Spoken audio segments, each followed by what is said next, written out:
നമസ്കാരം. ലോകത്തിൽ ആദ്യമായി ഒരു റോബോട്ട് ദുബായ് പോലീസ് സേനയുടെ ഭാഗമായി.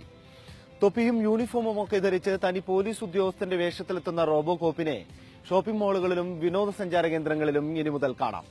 യന്ത്രന്റെ വിശേഷങ്ങളിൽ നിന്ന് തുടങ്ങുകയാണ് ഇത്തവണത്തെ Gulf round. Welcome, sir. How can I help you? Take a selfie with me. Just kidding. I exactly know how I look. ദുബായിലെ നിരത്തുകളിൽ ഇനി റോബോട്ടുകൾ പട്രോളിംഗ് നടത്തും. തൊപ്പിയും യൂണിഫോമും ഇട്ട് ഒരു പോലീസ് ഉദ്യോഗസ്ഥനായി തന്നെ. അങ്ങനെ ലോകത്തിൽ ആദ്യമായി ഒരു റോബോട്ട് ദുബായ് പോലീസ് സേനയുടെ ഭാഗമായി. റോബോകോപ്പ് എന്ന പേരിലാണ് റോബോട്ട് പോലീസ് അറിയപ്പെടുക. ഗൾഫ് ഇൻഫർമേഷൻ സെക്യൂരിറ്റി എക്സ്പോയിലാണ് റോബോകോപ്പിനെ ഔദ്യോഗികമായി സേനയിൽ ചേർത്തത്.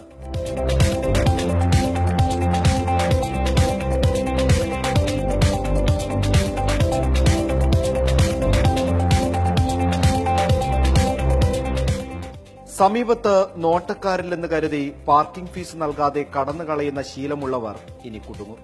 എല്ലാം നിരീക്ഷിച്ച് കൈയോടെ പിടിക്കാൻ നഗരത്തിന്റെ വിവിധ മേഖലകളിൽ യന്ത്ര പോലീസുകാരൻ നിൽക്കുന്നുണ്ടാവും.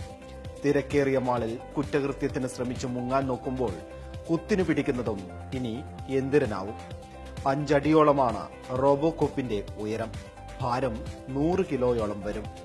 1.5 മീറ്റർ അകലത്തിലുള്ള ആളുകളുടെ പെരുമാറ്റം റോബോകോപ്പ് തിരിച്ചറിയും. വെറും ചലനങ്ങൾ മാത്രമാണെന്ന് കരുതിയാൽ തെറ്റി. മുഖത്തെ ഭാവങ്ങളും തിരിച്ചറിയാൻ റോബോകോപ്പിന് സാധിക്കും. ഒരാൾ സന്തോഷവാനാണോ ദുഃഖിതനാണോ എന്ന് തിരിച്ചറിഞ്ഞ് അതിനനുസരിച്ച് പെരുമാറാൻ റോബോട്ടിന് സാധിക്കുമെന്ന് ചുരുക്കം. പ്രത്യേകം സ്ഥാപിച്ച സോഫ്റ്റ്വെയർ വഴിയാണ് ഇത് സാധ്യമാകുന്നത്. التحدث مباشرة مع السائحين والزوار أخذ جميع الآراء والأفكار. മുതിർന്ന പോലീസ് ഉദ്യോഗസ്ഥരെയോ ഭരണാധികാരികളെയോ കണ്ടാൽ റോബോകോപ്പ് സല്യൂട്ട് നൽകും. ഹസ്തദാനം നൽകിയാൽ അത് സ്വീകരിക്കും.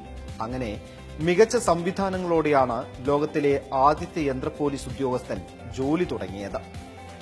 നെഞ്ചിലെ ടച്ച് സ്ക്രീൻ മുഖേന ജനങ്ങൾക്ക് പരാതികൾ നൽകാം, ഫൈനുകൾ അടക്കാം.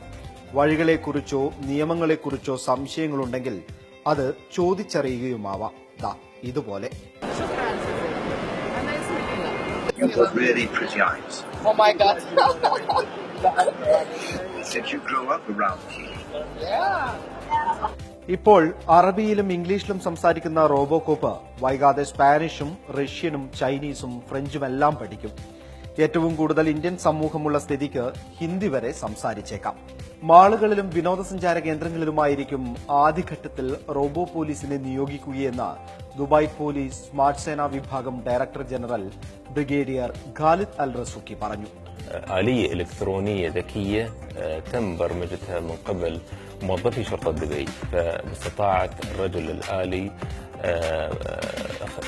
إيجاد الذكاء الاصطناعي في التخاطب مباشرة مع شرائح المجتمع. ഇനി തെറ്റുവല്ലതും ചെയ്താൽ റോബോട്ട് പോലീസ് മാത്രമല്ലേ കാണൂ എന്ന് വച്ച് സമാധാനിക്കേണ്ട.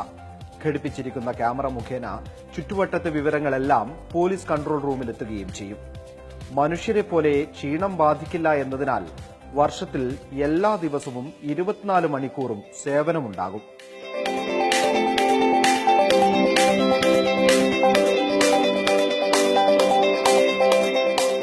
മണിക്കൂറിൽ 80 കിലോമീറ്റർ വേഗത്തിൽ ഓടാൻ ശേഷിയുള്ള അടുത്ത ബാച്ച് യന്ത്ര പോലീസുകാർ ഒരുക്കത്തിലാണ്. 2030 ആകുമ്പോഴേക്കും പോലീസ് സേനയുടെ 25% റോബോകോപ്പുകളായിരിക്കും. അങ്ങനെ ദുബായ് പോലീസിന്റെ തൊപ്പിയിൽ മറ്റൊരു പൊൻതൂവൽ കൂടി.